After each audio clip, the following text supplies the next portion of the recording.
Standing right in front of it right now. When they opened this door, the stench of soot seeped out, and then a look inside, it only leaves the unimaginable thoughts of what these victims went through. We're walking the path where that bus veered off the road. Take a look at the tracks still ingrained in this ground. But take a look at this. This is where the bus ended up, in this ditch. Now, if you speak to neighbors here, many of them tell me they have lived here for decades. No worries, no concerns, no crime. But they say over the last 2 weeks, they dealt with 2 separate shootings. And just right here on these steps, 2 teens were shot. This has to be just a story that would tear any parent apart, as well as a child. What happened here is that a young girl, just 15 years old, was over with her friends and family telling me she was visiting her godfather when she was shot and killed by her best friend. Tran, was there anything you wanted to say to your supporters today? Good, man. Put it all in God's hands, man. He's never failed me. Do you plan on being part of council next week? Absolutely. Do you also plan to keep your name on the ballot? Can you elaborate on what that partnership will look like, and also your intention and hope behind that request as well? With regard to having a federal task force. What can you say right now about the oversight you guys are working on with ONSC and DYRS with the new revelations that came out last week? I can say that. And that is where the bodies are being held, at least for this moment. And that really brings the reality of this situation, especially knowing that we're standing in the same airport where there are families waiting to get answers about their loved ones, families still hoping and praying that their loved one may be alive. But standing out here and seeing this rescue happen and seeing the bodies being brought out really hits the reality of the situation, of just how devastating this tragedy is and will be. You mentioned the chaos and everyone having to be swept away when this shooting happened. Now that we are a few hours out, we're seeing some of that chaos die down here outside. We were just 2 blocks away from the Washington Hilton. Good morning, Phylicia Ashley with ABC 7, covering your snow in the district all morning long. We are on Rhode Island Avenue, and I want to give you a look at what we're dealing with. We are starting to see cars sliding back on the road. You can see, unfortunately, this one car has been stuck here for some time. Police say Simpson was caught nearly an hour after these murders. Reporting live from Southeast D.C., Phylicia Ashley, 7 News. The alleged squatter originally got into the home through Airbnb, claiming that her apartment caught fire and it needed time to get repairs. Now that was back in February. Roshane Douglas says she didn't know she was opening her life up to a nightmare when she accepted Shadija Romero's Airbnb reservation almost 10 months ago. That reservation ended March 29th after 32 days, and Romero hasn't paid another dime. But living in the home for over a month apparently lets her claim some form of tenant rights, and she refuses to let Roshane enter the property. I never gave her any tenancy. I never gave her a lease. Roshane tried everything, gave her a 30-day notice to vacate, called police, went to court, and even offered Romero $2,500 to sign a paper admitting she's not a tenant and to get out. Romero signed the document, but didn't budge. November the 15th came and she told me, this no longer works for me. Do what you have to do. I'm not leaving. I went to the police with my order, and they said there's nothing that they can do, that I need to go to court, which I've done, and I do not have a court date until December the 11th. Roshane put this sign up on her home so police and neighbors would know Romero was not authorized to be there. A sign Romero covered with a sheet. I need police assistance. I was there when police helped Roshane cut it down, while Romero hid inside. It's shocking to me that you would abuse a system like that. While all this is going on, Romero's social media shows her living her best life on trips. Cartwheel. And promoting her nonprofit.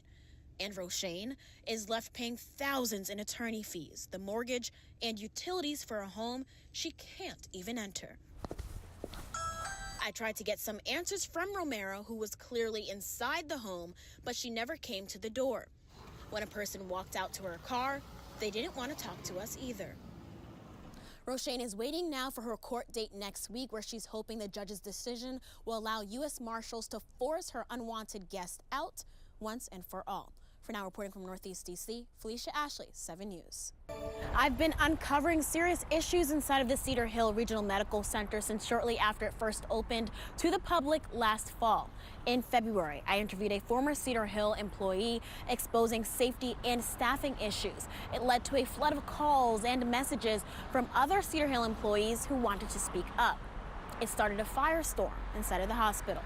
It was bad. What was bad? Everybody talked about it. It was emails going out, not to talk to the media. This is that interview with former Cedar Hill ER tech Jerzaine Hernandez from February. He revealed the hospital had to stop taking in patients due to safety issues multiple times, including just a month after it opened. A lot of people was happy that he told the truth. One of those employees reached out after that interview for a sit-down, as long as we didn't share their identity, for fear there could be consequences from the hospital administration. You mentioned that they gave these warnings and threats essentially to not share what's going on inside. What made you passionate to still want to? Because I care, and I'm angry. What I'm seeing happening in that hospital, I'm very angry. You have people in and out that place. It's like a revolving door. You have like contractor nurses that they leave, they don't come back. Right now we have no x-ray techs. Everybody left. So they had to hire in a contract company. Nobody can do x-rays. That's unacceptable. The circumstances they describe are serious and raise significant questions about patient care. Then 7 News obtained this copy of a mandatory surgical operative procedure change, I'm told was sent to employees. It reveals the hospital received something called a citation of immediate jeopardy from the Department of Health, which is as bad as it sounds. Have you ever worked at a hospital that got an immediate jeopardy? No, I've never worked in a hospital. It's never like this before. His family describes 14-year-old Tyel Coates as an innocent and pure child, and because of that, they did everything they could to protect him. They said he had a 7:30 curfew with a chaperone. He wasn't allowed outside. His grandfather picked him up and brought him to school. That's what makes this loss even harder, because they say the one time they allowed him to walk down the street to the food truck, he never came back home. It's like a shift in the air without him being here. The pain of losing Tyel pierces his aunt Morgan Wingate and grandmother Jackie Coates Carpenter, not just because of their love, but because of the child he was and the person he wanted to be. He's usually with his 9-year-old brother. His mom usually walked him everywhere. He can't even go catch the bus home from school. His mom makes sure he gets left home. He had permission to be where he was at, and he just got there because I was just on the phone with his mom when he asked. And where he was found is where he was supposed to be. They expected to see him walk right back home, but instead, as Tyel was getting his food, police say multiple shooters started firing at someone they were targeting in the parking lot. Tyel and his 12-year-old friend Milo Young were hit and killed. I don't know who you were looking for, but it wasn't them 2 babies. Sloppy work. It wasn't them 2 babies. It wasn't them 2 babies. And I feel as though if you don't feel any remorse for yourself, you should turn yourself in for real. And anybody that had anything to do with this, you should turn yourself in. 2 hands, boy. Tyel's father shared a final memory with his son. Give it a little bit of gas. That he'll always cherish. Use 1 foot. He just sent me a video last night of him teaching him how to drive a car. And I was like, he's never going to be able to do. I'm sorry. Your message to these individuals that pulled up to that food truck and unleashed more than 60 shots. I hope they catch you. I hope they put you under the jail. They weren't babies. Both of them was babies. Reporting from Northeast DC, Phylicia Ashley, 7 News. Tell me about the toll living here with the sounds, with the raccoons. I'm going crazy, make me seem like I'm going crazy, losing my mind. If I go to sleep, I'm scared they gonna come out, or they keep doing this at the wall. This is what 66-year-old Linda Chaplin hears behind her walls. And this is what she sees. Take a look at this. A raccoon poking its head out of her bathroom ceiling. That's where the nose was coming through? Yes. And they still try to push that board down? Yeah. Linda has reached out to the property manager. I even asked them, could they spend the night in here? They ran out the door. A housing department email to Linda says it's investigating the raccoons, but we know they're there. While Linda and I were talking... Ain't nothing they can do because they... Oh.